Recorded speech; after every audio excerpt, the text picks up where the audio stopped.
Hello दोस्तों, राधे राधे। कैसे हो आप सभी? तो आशा करते हैं आप सभी अच्छे होंगे, हम भी अच्छे हैं। तो आज हम आप लोगों को बताएंगे सकट चौथ के बारे में। तो आज इस वीडियो में इसी के बारे में बताएंगे। तो माघ चौथ का, तिल चौथ, तिलकुटा चौथ, संकष्टी चौथ का व्रत 2025 में हमें कब करना है और नहाए खाए का क्या नियम विधि है, व्रत के क्या नियम विधि है। पहली बार 2025 में ये व्रत कर रहे हैं तो क्या कर सकते हैं कि नहीं कर सकते हैं। अगर संतान नहीं है तो ये व्रत करना है कि नहीं करना है। तो इन सब सारे बातों के बारे में बताएंगे और संपूर्ण नियम के बारे में बताएंगे। नहाए खाए से लेकर के व्रत के पारण तक के सभी बातें हम आप लोगों को बताएंगे। तो आप लोग ध्यान से सुनिएगा और वीडियो को पूरा देखिएगा। वीडियो को शुरू करने से पहले आप लोग हमारे चैनल को सब्सक्राइब करें, लाइक करें और बेल आइकन जरूर दबाएं और ज़्यादा से ज़्यादा शेयर करें। बेल आइकन दबाने से आपको हमारा वीडियो के नोटिफिकेशन मिलता रहेगा। तो चलिए आप लोगों को बताते हैं और वीडियो शुरू करते हैं। तो सबसे पहले हम बताएंगे आप लोगों को, इस चौथ को होता है, इसको माघ चौथ कृष्ण पक्ष में पड़ता है ये। तो जो कृष्ण पक्ष की चतुर्थी तिथि होती है तो उसको तिल चौथ बोलते हैं, संकटी चौथ बोलते हैं, तिलकुटा चौथ बोलते हैं। तो अलग अलग जगह पर अलग अलग नामों से इसे जाना जाता और कहा जाता है। तो माघ में इस व्रत को हम 17 जनवरी सन 2025 को इस व्रत को रखेंगे। दिन है शुक्रवार। तो शुक्रवार के दिन हम लोग ये व्रत रखेंगे और व्रत से एक दिन पहले नहाए खाए किया जाता है। सबके यहाँ अलग अलग होता है, लेकिन नहाए खाए का बहुत ही नियम है। गुरुवार को तो बाल नहीं धुलना है, हम लोग शुक्रवार को बाल धुलेंगे। शुक्रवार को बहुत अच्छा दिन पड़ता है और शुक्रवार को बाल धुलना भी चाहिए, वैसे भी धुलना चाहिए। गुरुवार को नहीं धुलना चाहिए। बाकी आप लोग देख लीजिएगा, जो भी है व्रत में नहीं लिया जाता है तो आप गुरुवार को धुलना, वैसे फ्राइडे को धुलिए, शुक्रवार को। और एक दिन पहले हम लोगों को बिना लहसुन प्याज का ही भोजन करना चाहिए, बिल्कुल सात्विक भोजन करना चाहिए। तो अगर गुरुवार का आप व्रत करती हैं, मतलब बाल नहीं धोते, तो आप लोग मत धोइए। और ये ध्यान है कि एक दिन पहले से हम लोगों को लहसुन प्याज का त्याग करना चाहिए।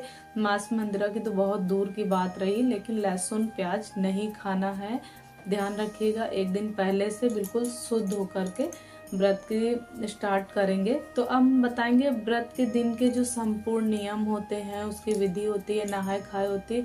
तो नहाए खाए के दिन यही नियम विधि है कि बाल वगैरह धो के, स्नान ध्यान करके और किचन की साफ सफाई करेंगे। हम लोग बृहस्पति को तो नहीं करते हैं साफ सफाई वगैरह, तो हम लोग शुक्रवार को कर लेंगे। तो और बृहस्पतिवार को जो रहेगा गुरुवार को, तो उस दिन सादा भोजन बनाना है, बिना लहसुन प्याज का बनाना है। तो सादा भोजन ही हम लोग करेंगे। एक दिन पहले लहसुन प्याज नहीं खाना है कुछ भी, क्योंकि अगले दिन हमारा फास्ट है तो नहीं खाना है। सादा भोजन ही बनेगा बिना लहसुन प्याज के और अपने व्रत की शुरुआत करेंगे। और इसमें आप साग भी बना सकते हो, बथुआ का, चने का साग, हरी पत्तीदार सब्जियां, वो खाया जाता है ज्यादातर लोगों के। तो कई बहुत सी जगह ऐसी है तो साग नहीं मिलते हैं, तो आप मूली का पत्ता या पालक या कुछ भी, तो ग्रीन ग्रीन ही बनाना है, यानी कि हरा हरा बनाना है। और ध्यान रखिए कि किचन को सूना नहीं छोड़ना है। उस दिन किचन में कुछ खाना जो हम लोग खाएंगे वही रसोई घर में ढक करके रखेंगे और एक गिलास पानी रखेंगे, क्योंकि उस रात में जो होते हैं गणेश जी, हमारे भगवान होते हैं गणेश जी, उस दिन आते हैं हमारे घर में। तो देखते हैं कि हम लोगों ने क्या खाया है और उनके लिए क्या रखा है। और अगले दिन से हम लोग व्रत शुरू करेंगे, स्नान दान शुरू करेंगे। तो ये व्रत है, ये संतान के लिए किया जाता है, बच्चों के लिए किया जाता है, उनकी दीर्घायु के लिए किया जाता है गणेश चतुर्थी का व्रत। और बाकी कुछ लोग जिनके यहाँ बेटियां होती तो बेटियों के लिए भी किया जाता है, लेकिन हम लोगों के यहाँ, हमारे यहाँ पे बेटों की दीर्घायु के लिए ये व्रत किया जाता है कि हमारे बेटे की दीर्घायु रहे, लंबी आयु रहे, सारे संकट हमारे बेटे से दूर रहे, विघ्न बाधाएं सब हर जाएं। गणेश चौथ के दिन जैसे सुबह में हम स्नान ध्यान करके और उस समय ब्रश वगैरह कर लीजिएगा, ताकि दांत में हमारे कुछ ना फंसा हो। जैसे हम लोग रात में खाएं, अगर आप रात में करना चाहें तो रात में भी कर सकते हैं, और नहीं तो सुबह ब्रश वगैरह कर लीजिएगा।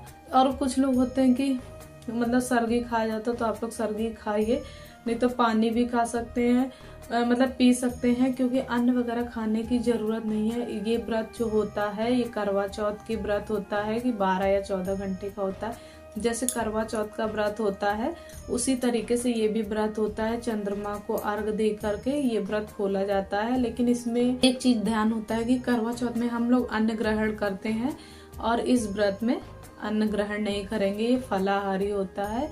अर्घ देने के बाद रात में तो हम फल वगैरह खा सकते हैं और पानी पी सकते हैं सुबह अगर पीना हो जिनको व्रत शुरू करने से पहले।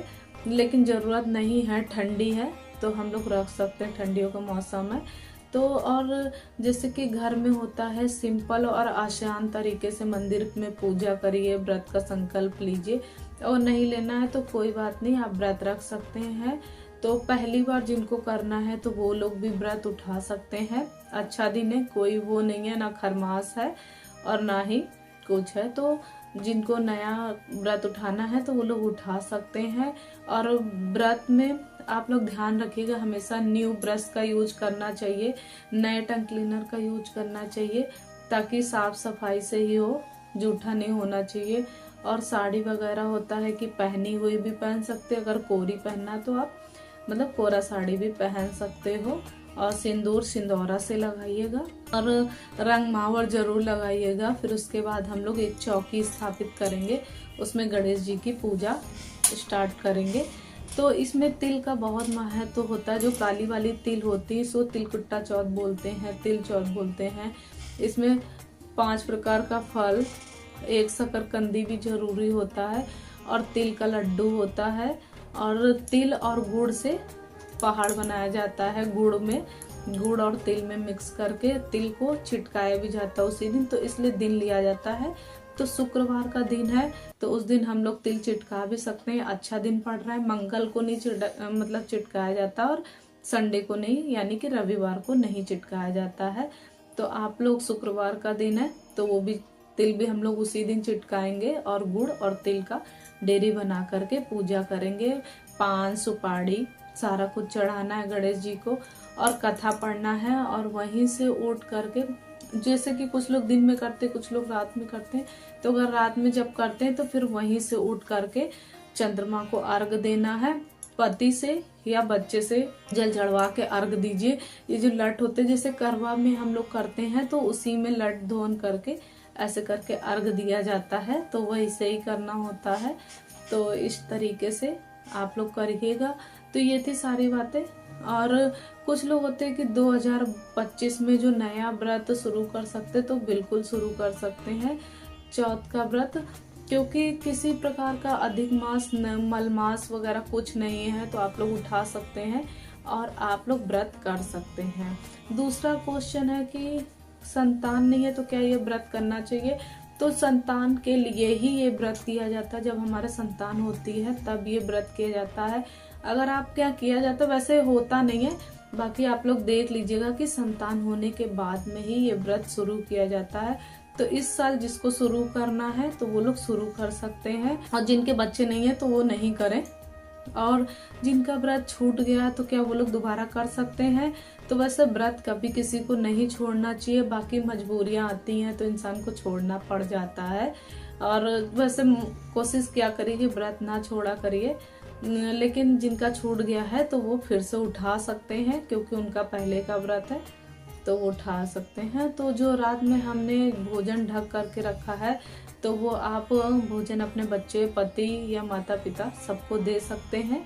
और शाम को जब चंद्र देव को अर्घ दे करके कथा सुनते हैं तो कथा सुनना बहुत जरूरी होती है। तो कथा बिना सुने व्रत का संपूर्ण लाभ नहीं मिलेगा। और कथा सुनने के बाद जैसे हम चंद्र देव को अर्घ देंगे और फिर व्रत खोलेंगे तो बच्चों से भी बोलेगा कि प्रणाम करें और माँ का आशीर्वाद लें। रक्षा सूत्र बांध दीजिएगा, तिलक लगा दीजिएगा और फलाहार में शकरकंद, दूध और साबूदाना, सेव और लेकिन हाँ ध्यान रखिएगा तिल का लड्डू जरूर खाना है। तिल का लड्डू मेन होता है, तो काले तिल का लड्डू खा करके आप व्रत का वो कर सकते हैं। सुबह जो होता है तो सुबह आप वो करेंगे, व्रत खोलेंगे तो सुबह व्रत खोलना है आप लोगों को, रात को नहीं खाना। रात को आप लड्डू खा करके और फलाहार जो भी खाना हो आप तो कर करके व्रत का संपूर्ण करें ऐसे करके। तो ये थी संपूर्ण जानकारी आप लोगों को सकट चौथ की। तो ये वीडियो अगर आप लोगों को अच्छा लगा हो तो please like, share and subscribe. और तब तक के लिए बाय बाय, राधे राधे, जय श्री कृष्ण, हर हर महादेव। और प्लीज़ कमेंट जरूर करिएगा। चलिए बाय बाय।